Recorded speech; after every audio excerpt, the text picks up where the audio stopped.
Good morning, all. CamelbackTrading.org coming to you this Thursday morning, June 13th. Looking at Window Trader's market profile of the ES and NQ, and boy, oh boy, I have a disconnect that I have not seen. Now, again, I'm the first one to say trade what's in. If you're trading the ES, don't look at NQ, and vice versa. Okay? Because even though a lot of times they're in tandem, again, there's a lot of market-generated information throughout the intraday that's different.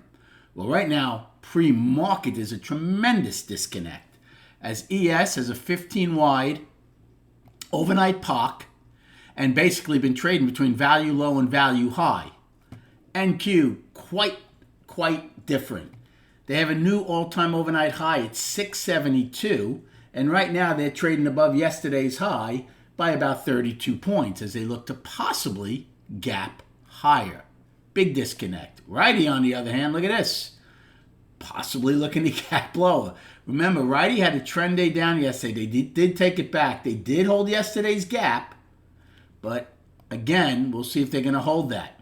The daily is balanced. Remember, I did the breakdown on all the charts yesterday since I'm leaving early tomorrow.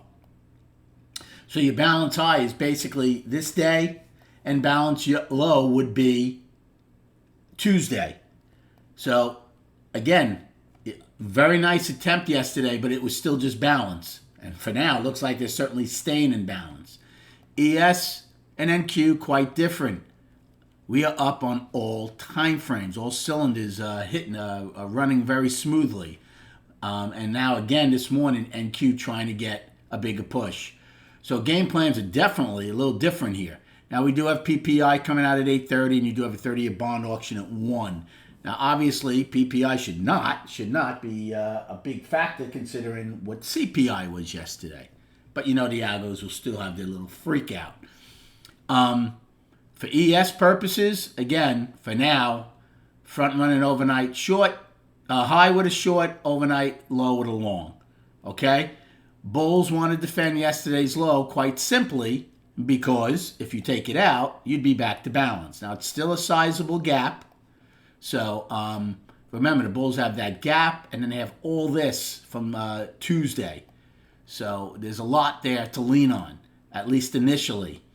As far as NQ goes, again, you can whatever the overnight high is, you can certainly take a short against it, but just remember, you're going to be doing that with higher value, okay, and indices that are up.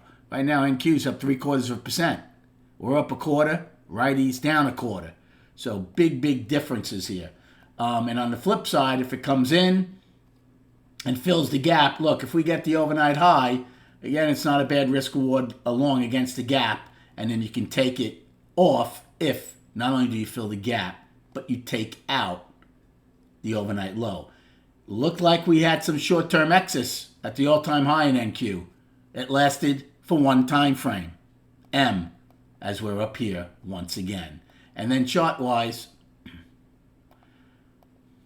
again, watch last night's video. I did a breakdown on all the charts since I won't be here tomorrow night to do it. So we came out of, ES came out of a 5-day balance to the upside on a gap, right? That's the third part of balance. Go through and don't look back.